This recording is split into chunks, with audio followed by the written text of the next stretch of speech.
So I'm going to begin. In the final scene of Veremonda, La Matzne di Aragona, the Spanish army, assisted by Queen Veremonda and her band of Amazons, defeats the Moorish queen Zelimina and her army who had been occupying Gibraltar. The sneak attack, the libretto tells us, occurs during a feast dedicated to Mohammed. After Veremonda magnanimously releases the conquered queen from bondage, Zelimina, enclosed in a halo of vials, begs for mercy from the Spanish king and queen. And we'll hear a little of this, I hope. I think we need to get the volume up here.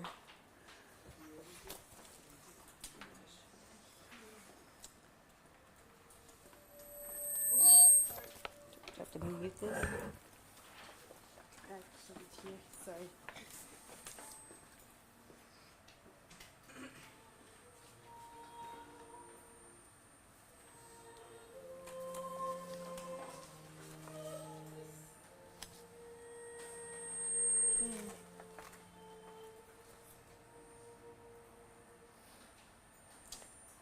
Well, you get the idea. It's part of the battle scene, right? There's not that much music, so we'll be okay. She then agrees to convert to Christianity so that she might marry her enemy, the Spanish general Delio, with whom she's been having an affair since the beginning of the opera. A lieto fine, to be sure, but one that raises countless issues both in its own political context and in ours. Although many 17th century Italian operas embrace the exotic, Veremonda is one of the only works that deals directly with the perennial conflicts with the Ottoman Empire that were of such importance not only in Venice, but throughout the Italian peninsula in the 17th century. That is not to say that this is an entirely serious work.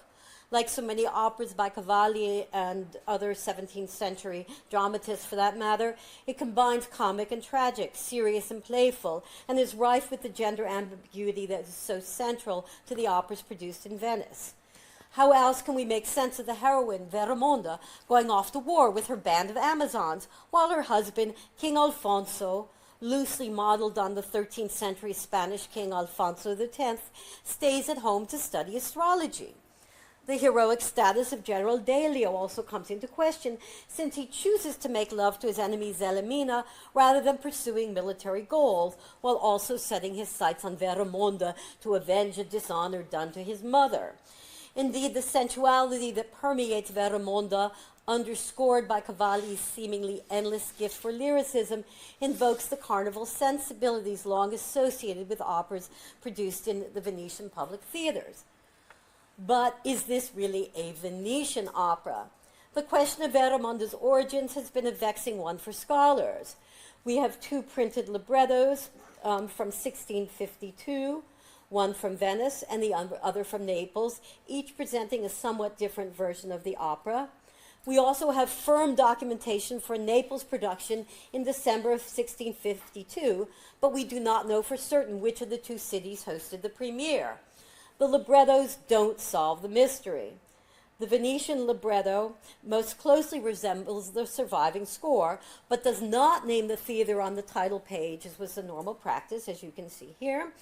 And the name of the librettist, given as Luigi Zorzisto, turns out to be an anagram for the well-known poet and librettist Giulio Strozzi. Then there is the thorny problem of the Venetian calendar. The dedication of the Venetian libretto, signed by the producer and choreographer Giovanni Balbi, is dated January 28, 1652. Since there is no evidence for a Venetian performance during Carnival of 1652, or 1653 for that matter, but that's another story, Lorenzo Bianconi and Thomas Walker proposed back in the late 70s that the year should be incorporated according to More Veneto, the Venetian tradition whereby the new year did not begin until March 1st. This would mean that Balbi's dedication was signed on January 28, 1653. According to this hypothesis, the premiere of Veremonda took place in December of 1652 at the Palazzo Reale in Naples, under the auspices of the Spanish Viceroy Count Oñate, and the Venetian version was not heard until a month later. However, yet another Italian city is implicated in the genesis of Veremonda. Balbi's dedication also tells us that the libretto, which he refers to fancifully as a ship first made in Venice on the Arno by a great teacher before it was reshaped in a few days' time by a renowned architect and with a good company of sailors, was rendered into new form. And this is that collaborative process that Nicola was talking about. You know, let's say you've got a librettist, you've got an architect, you've got some sailors, right? Our Veremonda, in fact, turns out to be a revision of an opera libretto named Celio, written by Giacinto Cinconini, set to music by Baccio Baglioni, and performed in Florence in 1646. So where did this operatic ship first land? In Spanish Naples or Republican Venice? In my 1995 dissertation, I was the first to argue for a Venetian premiere based not on external evidence, but on the nature of the revision and the gender ideology expressed in the revision of Celio, which was very much in accord, in my view, with the libertine tendencies of the Venetian Accademia degli Incogniti. Since that time, this view has been supported by others, in particular Maddalena Vartolo in her study of the libretto, and Nicola Michelassi, who argues, among other things, that trying to get from Naples to Venice to do that performance in a month would have been challenging. So that's a complicated argument. So although we have no letters, ambassador reports, or financial documents that prove the work was premiered or even performed in Venice, we do have one very eloquent witness testifying to a Venetian premiere and providing us with a good deal of information about the work's political and social content. The single surviving score preserved in the Contarini collection, to which Nicola referred earlier, at the Biblioteca Marciana in Venice. My paper today focuses on some of the secrets that the manuscript has disclosed to me while I've been preparing the critical edition of the opera, which unexpectedly has provided corroboration for some of the hypotheses I developed over 20 years ago on the representation of women in Venetian opera. And who knew that manuscripts could do this? In so doing, I take up the theme of transnationalism and show how the study of a manuscript can elucidate the political and social difference between these very different cities on the Italian peninsula, Republican Venice, Florence under the Medici, and Spanish Naples.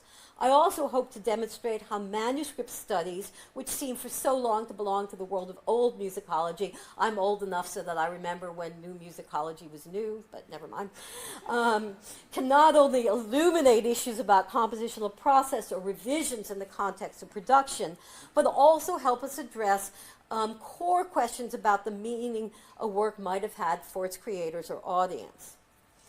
So described in Peter Jeffrey's 1980 dissertation, along with the other Cavalli autographed manuscripts, Veremonda is one of Cavalli's messiahs. I've included on your handout a chart that summarizes the kinds of compositional changes that can be found in the manuscript, of which there is time to mention but a few. While there are many pages elegantly copied by the principal scribe, named Scribe C by Jane Glover, the manuscript is also full of numerous passages penned in Cavalli's notoriously messy hand. It's one of my favorite pages.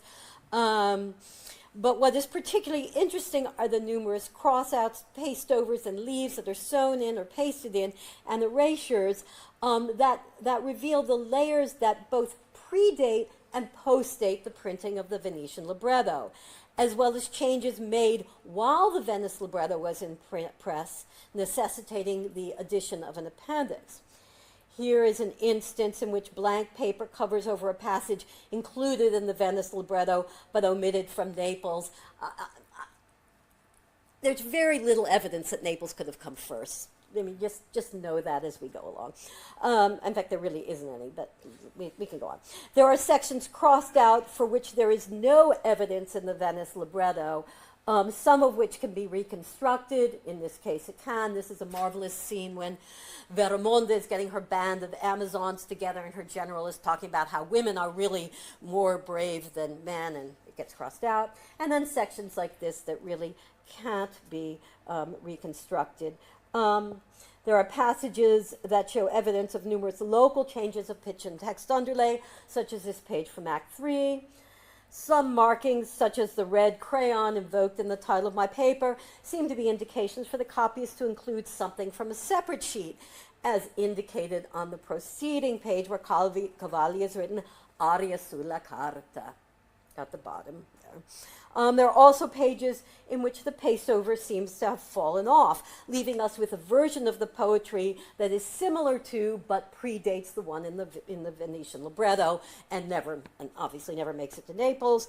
The addition of an extra duet for the king and queen, and here we see qui va il duetto sulla carta re regina, at the end of scene 6, made it necessary to add additional leaves, and this duet is copied by, the only one copied by the copyist known as O3, and we see here this meant that Cavalli had to change where the scene began, and this again ends up in the appendix of the libretto.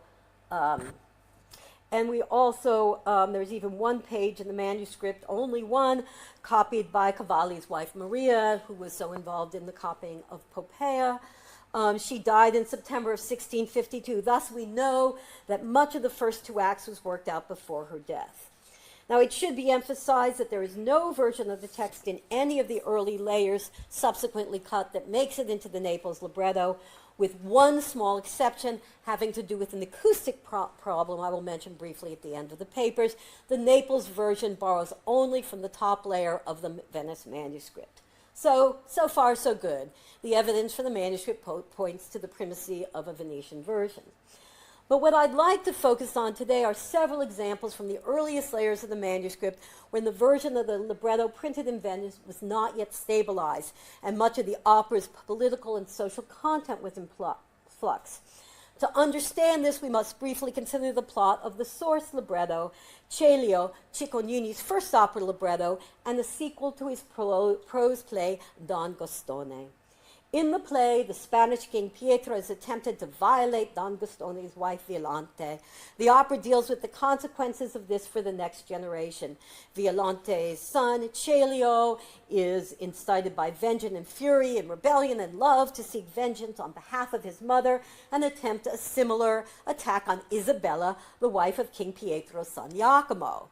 Isabella herself has complicated matters by deciding to go to war with her royal husband, attended by a group of Aragonese ladies, and exposing herself to Celio's machinations.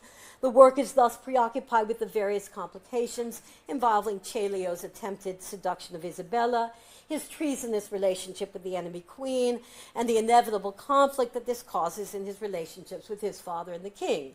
All ends happily with the Spanish conquest, though the conversion is less apparent in this piece.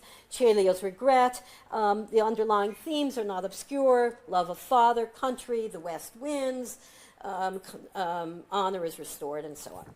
So how did this libretto, albeit in advised form, make it to Venice?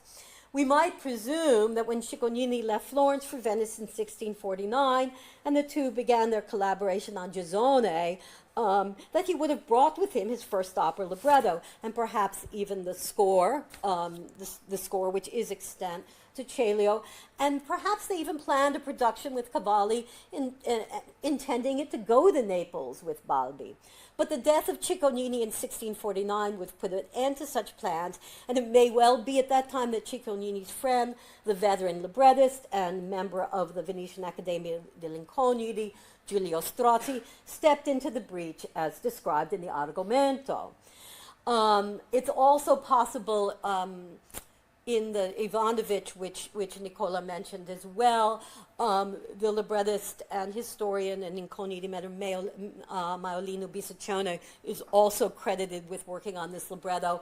And in an article published a while ago, I explored that a bit. I still think it's possible. Again, this could be very much a collaborative situation.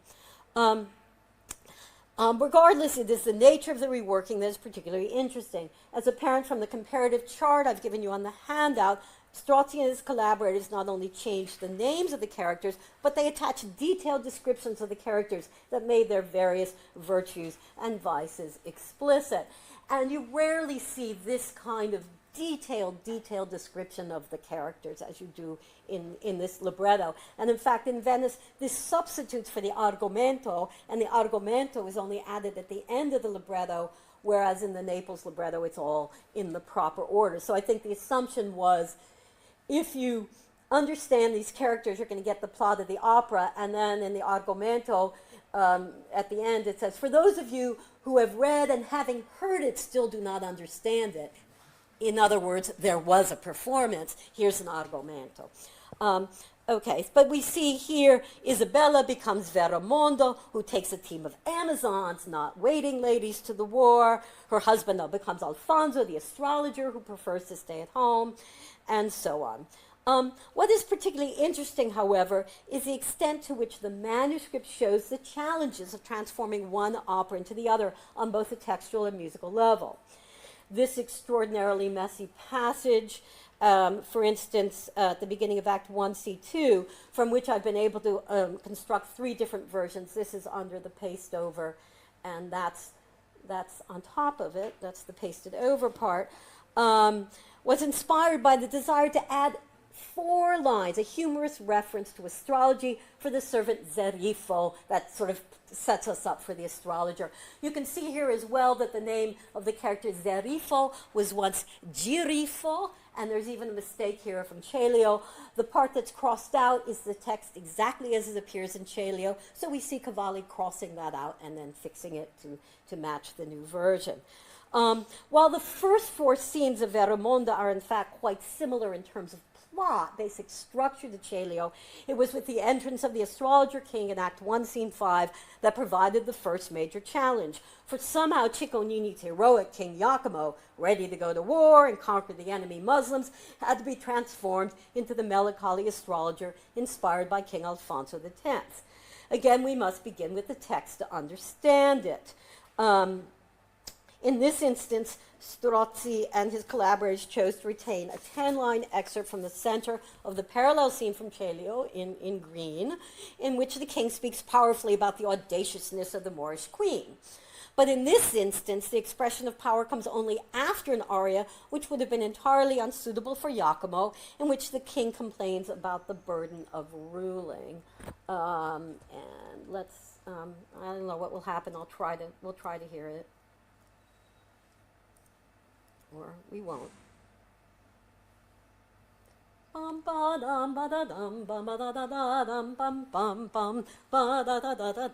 It's sort of very chirpy kind of. It's really hard to be king, you know. It's not as great to be king. It's hard to be king. All right, so we don't hear the music. That's fine. All right. Okay. There's insufficient time here today to consider the gathering structure in any detail, but even though that aria is copied very tidily, there's ample evidence that this was in fact added that this aria was added late in the compositional process, and I'll come back to that. But we can see the real problems begin when the text begins to deviate definitively from Celio on the bottom of folio 20V, where the king tells Rodano, you go fight the war, I'm going to stay home. And that's precisely where the handwriting changes to Cavalli's. Seguiti voi la guerra pericoloso. I'm going to study, right, okay. I mean, it's so not subtle. From that point on, the scene gets very messy. And we see here that the king's second aria was not completely worked out before Cavalli began copying it into the manuscript. And there are signs of revision in the this is all in Cavalli's hand, obviously. And this is, the scene went on longer than they expected. This is a page that's sewn in, and the back of it, of the folio, in fact, is blank. And if you had more time, you can see where it's sewn in, that's number 22. But the story clearly doesn't end there. this scene provides us yet with yet another layer of changes that postdates the Venice libretto. On the bottom of folio 21R, Cavalli crosses out the Sinfonia lightly, as you can see, with diagonal strokes in the browner ink. After a double bar, continues with gray ink to cross out in broad strokes a duet with the General Rodano. That's the father of Delio. We see that here. And using the squiggle has given us a cue that things are supposed to begin again with the asterisk at the moment where Rodano is singing Ove Giunge. This spot, so what might all these markings mean, and why is it so messy? At the part of the problem was the text of the opera, the text of the aria, based on a saying long attributed to Alfonso the Great that was potentially blasphemous. If I could reform the world according to my will, then the earth, sea, and heavens would be in another form. The second stroke is even more problematic. The king begins, if I had the ear of the creator, and Rodano interrupts him and asks him, what would he have told him? And the king says, I'll tell you another time. And this is the kind of heterodoxy that we would associate with the Accademia degli Incogni. Here is what this looks like, all tidied up for the edition. But this is one of several instances in which Cavalli was anticipating changes that would be made for Naples. The asterisk is an indication for the copies as to what should be left blank, so it could be filled in at a later point with a new text. And what he gives us there is something much more benign about how I'm going to reform things during my rule. We see here and elsewhere the extent to which Cavalli's compositional process was driven by the libretto. The text might be in flux, but he would compose around it, filling in the blanks once the libretto was solidified. So my final examples consider the changes made to the characterization of Delio, the young hero who will attempt to take his vengeance on Veremonda while carrying on a relationship with his enemy, the Muslim queen Zelimina. Cavalli and his librettist collaborators seem to have gone out of their way to make musical and poetic changes that undermine what little heroism he had. This is apparent in Act 1, Scene 8, in which Vendetta persuades... in which Vendetta persuades, I just lost my place, hold on, persuades Delio to seek vengeance for his mother by pursuing Veremonda. The scene was originally intended to begin with the entrance of Vendetta, as shown here. However, at some point fairly late in the process, Cavalli decided to paste on a page, it was one of my favorite shots here, and he pasted it on the final page of the preceding scene, necessitating that that aria be recopied and sewn in on a new leaf. He manages, and this is what it looks like. It looks all very clean and tidy, but it's sewn in, pasted on. He manages to get it included in the Venetian libretto, but without listing Delio's name first at the beginning of the scene. It should say Delio, comma, La Vendetta, and so on. It does say that in the Naples libretto, I might add. What is more interesting, however, is the nature of the aria, the opening of which I've included on your handout. This is the aria in which he's singing about what a torture it is to be beautiful, and what a burden it is to be so attractive to women. And so the addition of this aria really transforms his character and gives us something that we would not otherwise have known about Delio.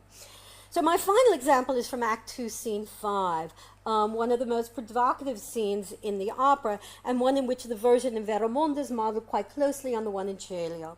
This is the point where Celio or Delio disarms Isabella Veremonda, intending to take the queen by force. And it is really, it has the quality of an attempted rape. It's a really quite challenging scene in both versions of the opera. While at first it seems to be all about vengeance, the Celio-Delio character declares his love for the queen. Yes, it's vengeance, but I really love you anyway. And the scene ends with a brief duet. They both sing about their love for each other in quite impassioned terms.